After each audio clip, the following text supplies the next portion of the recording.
Now, this story from the Daily Mail caught my eye. Aussies rip into Woolworths over prime parking spots being reserved for pricey eco cars.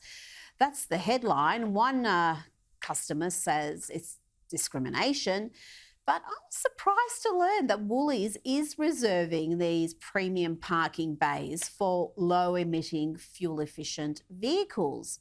Joining me now is author of A Moral Case for Fossil Fuels and Fossil Future, Alex Epstein. Alex, are we creating here a two-tier society when it comes to being green? Is this just the start of certain people being extended privileges that others are denied based on their eco footprint?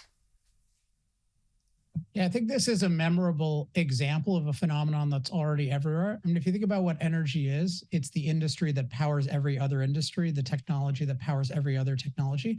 And so it's fundamental to the standard of life, to the quality of life, standard of living, rather. And if you think about that, you think about what happens when you make energy expensive. It means it makes everything expensive. And this is always going to hurt the poorest people most, the middle class after that, the wealthy after that. The wealthy have, more ability to buy more things.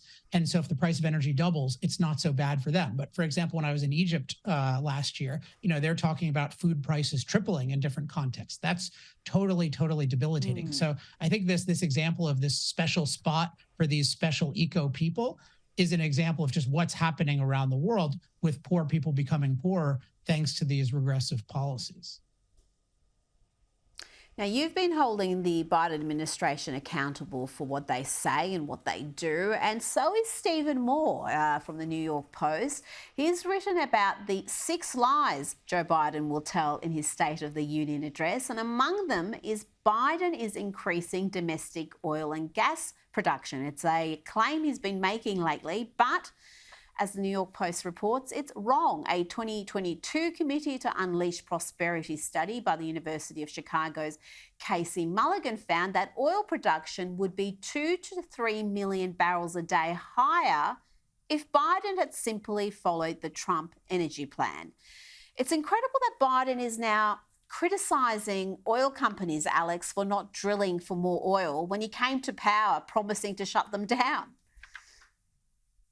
Yeah, I mean, it would really be funny if it weren't, the security and future of our country at stake. I mean, this guy ran on, I guarantee you we're going to end fossil fuel. His first actions were not to come up with some amazing alternative to fossil fuels, which he has no idea about because it doesn't really exist on the scale he would want it. It was to shut down, kill the Keystone XL pipeline and then declare a ban on leases for oil and gas and other minerals for that matter on federal lands. And so, this is what this really does. The number one thing he's done is threaten the industry. If you think about what the industry relies upon, it's confidence that drilling in the future will be profitable. If you threaten the existence of the industry with punishment, then you get less drilling now. So he's just in a total evasion mode. And unfortunately, I don't expect that to change in the State of the Union.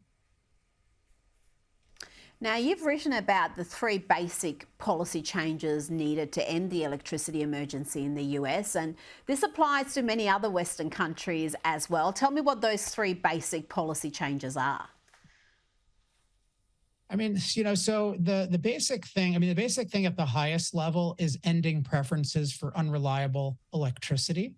And so there are numerous versions of this. There's subsidies, there's mandates, and just the way that electricity pricing works, we actually pay more for unreliable electricity than for reliable, when in fact we should pay far, far less. And so there's a lot to say. I think basically everyone should have to compete offering reliable electricity. I don't think you should be able to sell unreliable electricity. So there's that. There is stopping the EPA's war against coal in particular. This is catastrophically dangerous in the US. We're threatened to have 20% of our reliable capacity shut down by 2030.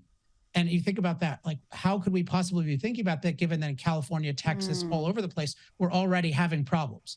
And the Biden administration's EPA is just saying, no, let's just destroy the coal fleet because that sounds like it could be a good idea. Another thing we need to do to stop it is stop mandating electricity using devices when you're restricting the supply of reliable electricity. So we're trying to mandate EVs. We're trying to mandate, get rid of gas stoves, like electrify electrify everything and then have no reliable electricity. This is the Newsom example where he announced no more internal combustion engines, and then 5 days later he says, "Oh no, don't charge your EV. We don't have enough electricity."